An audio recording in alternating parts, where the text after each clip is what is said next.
আপনাদের যখন পেয়ারা গাছ ছিল আমি অনেক পেয়ারা চুরি করে খাইছি, আমাকে ক্ষমা করে দিবেন ভাইয়া।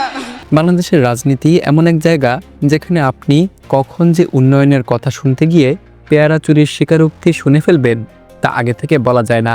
ঢাকা 17 আসনের নির্বাচনী সমাবেশে তারেক রহমান বক্তব্য দিতে এসেছিলেন, আর জনগণ উপহার দিল একবারে খাঁটি দেশি কমেডি প্লট। হঠাৎ এক আন্টি কাঁদতে কাঁদতে মঞ্চে উঠে গেলেন, পুরো মাঠ নিস্তব্ধ। সবাই ভাবছেন নিশ্চয়ই বড় কোনো অভিযোগ, হয়তো জমি দখল, না হয় আবেগঘন কোনো রাজনৈতিক গল্প। আমিও মনে মনে প্রস্তুত, ভাই এবার সিরিয়াস কিছু আসছে। আন্টি মাইক হাতে নিয়ে ফুপিয়ে ফুপিয়ে বললেন, ভাইয়া ছোটবেলা থেকে আপনাকে চিনি, আপনাদের বাসার পেয়ারা গাছ থেকে অনেক পেয়ারা চুরি করে খাইছি, আমাকে মাফ করে দিয়েন। এই কথা শুনে জনতা কয়েক সেকেন্ড চুপ, তারপর পুরো মাঠ। এমনই বিভিন্ন হাস্যরসাত্মক ফেসবুক পোস্ট ভাইরাল হচ্ছে ইতিমধ্যেই। এত বছর পর জাতীয় পর্যায়ের মঞ্চে এসে কেউ যদি ফল চুরির জন্য ক্ষমা চায়, এই লেভেলের কন্টেন্ট সত্যি শুধু বাংলাদেশেই সম্ভব। আমি হলে তারেক রহমানের জায়গায় সান্ত্বনা দেয়া তো দূরের কথা, হাসতে হাসতে মঞ্চেই গড়াগড়ি খেতাম।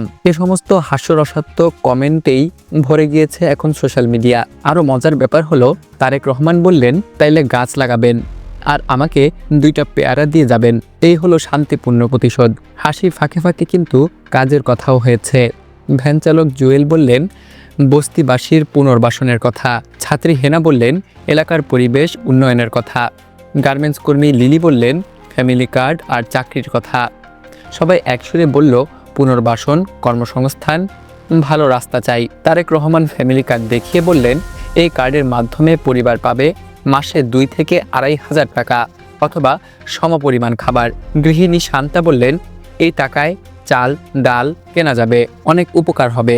মাঠ ভর্তি মানুষ একসঙ্গে বললেন একদম একমত। তিনি বললেন এই এলাকায় তিনি 50 বছর ধরে আছেন, এই এলাকারই সন্তান তিনি। নির্বাচিত হলে পুনর্বাসন সহ সব সমস্যার সমাধান করবেন, এই ওয়াদা করে গেলেন এলাকাবাসীর সামনে। সমাবেশে দেখা গেল খালেদা জিয়ার মতো সাজ পোশাক পরা এক শিশুকে, তাকে মঞ্চে ডেকে আদর করে কথা বললেন তারেক রহমান। রাজনীতির ভিড়ে একটু কিউট মুহূর্ত।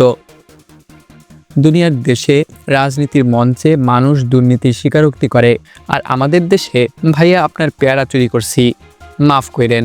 সত্যি বলতে কি, এত বছর পর জাতীয় মঞ্চে পেয়ারা চুরির কনফেশন, এই সৃজনশীলতা শুধু বাংলাদেশেই দিতে পারে।